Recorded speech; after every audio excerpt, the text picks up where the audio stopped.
श्री स्वामी समर्थ. जय जय स्वामी समर्थ. आजच्या व्हिडिओमध्ये आपण अतिशय सुंदर आणि छोटीशी कथा पाहणार आहोत. त्या कथेमधून आपण शिकणार आहोत की परस्परांना मदत केल्यानंतर कशा प्रकारे सकारात्मक बदल घडून येतात. चला तर मग व्हिडिओला सुरुवात करूया. माणसाचे आयुष्य हे संघर्षाने भरलेले असते. अनेकदा आपल्या जीवनात असे कठीण प्रसंग येतात जेव्हा सर्व रस्ते बंद झाल्यासारखे वाटतात.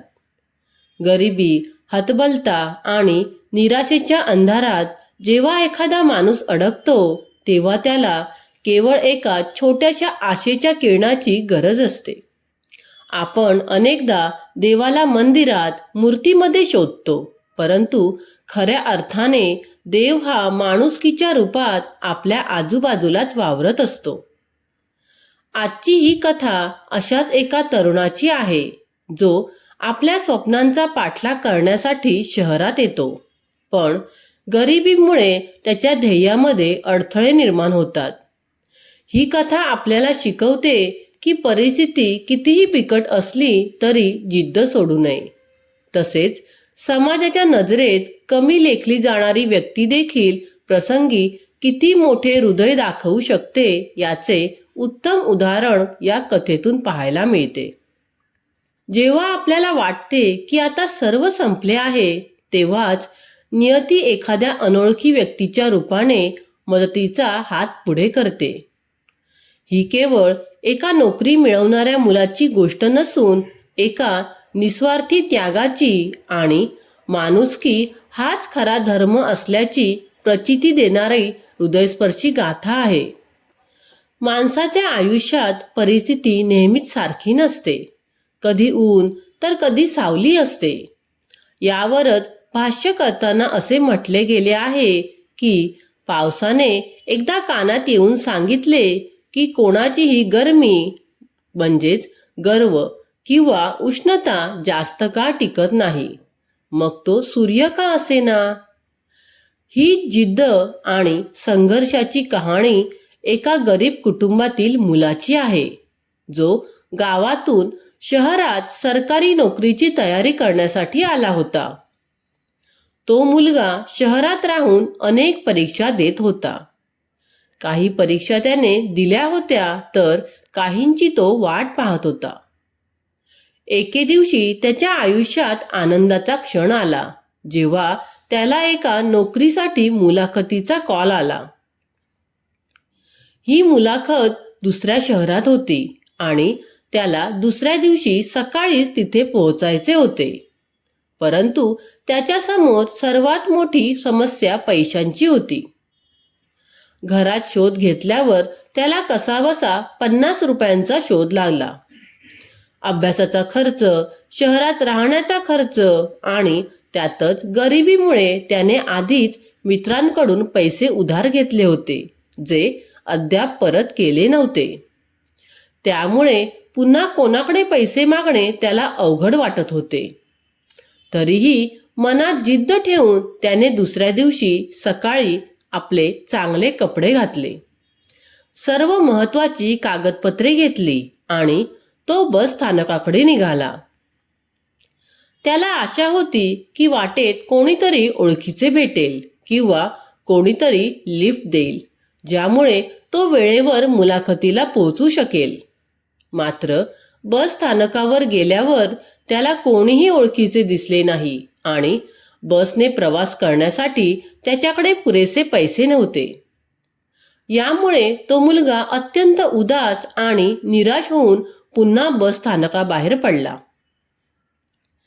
परिस्थितीने खचलेला तो तरुण जेव्हा बस स्थानकाबाहेर पडला तेव्हा समोरच त्याला एक मोठे मंदिर दिसले. मनातील नैराश्य दूर करण्यासाठी आणि परमेश्वराकडे साकडे घालण्यासाठी तो मंदिराच्या पायऱ्या चढून आत गेला. देवाला हात जोडून त्याने आपली समस्या मांडली आणि म्हणाला, आता तूच या संकटातून मला मार्ग दाखवू शकतोस. मंदिरातून दर्शन घेऊन बाहेर आल्यानंतर पायऱ्यांवर बसून तो आपले बूट घालत होता. तेव्हाच त्याचे लक्ष तिथेच बसलेल्या एका फकीराकडे गेले. त्या फकीराच्या कटोऱ्यात लोकांच्या दातृत्वामुळे बरेच पैसे जमा झाले होते. ते पाहून त्या मुलाला थोडा हेवा वाटला. तो पुन्हा मंदिराकडे वळून देवाला उद्देशून म्हणाला, "काय तुझे नवल आहे? ज्याला पैशांची खरोखर गरज आहे त्याला तू देत नाहीस, आणि ज्याला गरज नाही त्याच्याकडे खूप पैसे आहेत." त्या मुलाचे बोलणे आणि त्याची अस्वस्थता तो फकीर समजून गेला. त्याने मोठ्या आपुलकीने मुलाला विचारले, "काय झाले बेटा? काही अडचण आहे का? मी तुला काही मदत करू शकतो का?" त्यावर तो मुलगा उपहासाने म्हणाला, "बाबा, तुम्ही काय मदत करणार? तुम्ही तर स्वतः लोकांकडे मागून कमवत आहात." फकीराने अतिशय शांतपणे उत्तर दिले, "मी इथे मागून कमवत नाही. जे लोक मंदिरात येतात ते मी मागतो म्हणून पैसे देत नाहीत, तर त्यांना पुण्य कमवायचे असते म्हणून ते पैसे देऊन जातात. मी तुला मदत करू शकतो. सांग, काय अडचण आहे?" मुलाने विश्वासाने आपली अडचण सांगितली की त्याला मुलाखतीसाठी दुसऱ्या शहरात जायचे आहे आणि त्यासाठी त्याला किमान 500 रुपयांची गरज आहे. फकीराने कसलाही विचार न करता मुलाला पैसे घेऊन जाण्यास सांगितले. फकीर म्हणाला की मला पैशांचा मोह नाही. मी दिवसातून एक वेळ जेवतो आणि आजारपणामुळे काही औषधांची गरज लागते. उरलेले सर्व पैसे मी संध्याकाळी मंदिराच्या दानपेटीत टाकून निघून जातो. फकीराच्या या निस्वार्थी शब्दांवर मुलाचा विश्वास बसला. त्याने ते पैसे स्वीकारले आणि वचन दिले की बाबा, माझ्याकडे पैसे आल्यावर मी तुमचे पैसे परत करायला नक्की येईन. अशा प्रकारे एका अनोळखी फकीराच्या रूपाने त्या तरुणाला संकटाच्या काळात मदतीचा हात मिळाला. फकीराकडून मदत घेऊन तो तरुण मुलाखतीसाठी गेला. नशिबाची साथ आणि त्याच्या मेहनतीमुळे त्याची नोकरीसाठी निवड झाली. अत्यंत आनंदी होऊन तो तरुण संध्याकाळी आपल्या शहरात परतला. त्याच्या मनात त्या फकीराबद्दल कृतज्ञतेची भावना होती. त्याला वाटले की त्या फकीराच्या मदतीमुळेच आज त्याच्या आयुष्यात हा चमत्कार झाला आहे. तो तरुण जेव्हा त्या मंदिरापाशी पोहोचला तेव्हा तिथले दृश्य पूर्णपणे बदलून गेले होते. मंदिराबाहेर मोठी गर्दी जमा झाली होती. त्याने कुतूहलाने विचारले असता त्याला समजले की ज्या फकीराने त्याला मदत केली होती त्यांचा मृत्यू झाला आहे. गर्दी बाजूला सारून तो पुढे गेला तेव्हा त्याला दिसले की तेच बाबा तिथे निपचित पडले होते. तिथे उभ्या असलेल्या एका व्यक्तीने सांगितले की कदाचित पैसे नसल्यामुळे त्यांनी आज स्वतःसाठी औषध घेतले नाही आणि म्हणूनच त्यांचा जीव गेला. हे ऐकून तो तरुण सुन्न झाला.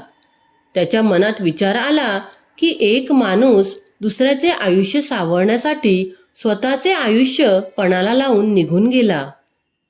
तिथेच गर्दीतील एकाने अनावधानाने म्हटले, "भिकारीच होता, मेला तेच बरे झाले. तसाही कोणाच्या कामाचा नव्हता." पण त्या तरुणासाठी तो फकीर एखाद्या देवदूतापेक्षा कमी नव्हता. ही छोटीशी कथा आपल्याला 2 अत्यंत महत्त्वाचे धडे शिकवते. पहिलं म्हणजे परस्परांना मदत करा. आपण जेव्हा इतरांना मदत करतो तेव्हाच आपण समाजात एक सकारात्मक बदल घडवू शकतो आणि एकत्र पुढे जाऊ शकतो. दुसरं, श्रद्धा आणि विश्वास ठेवा. जेव्हा आपल्याला वाटते की आयुष्यात आता काहीच होऊ शकत नाही तेव्हा कुठून तरी मदतीचा हात नक्कीच येतो.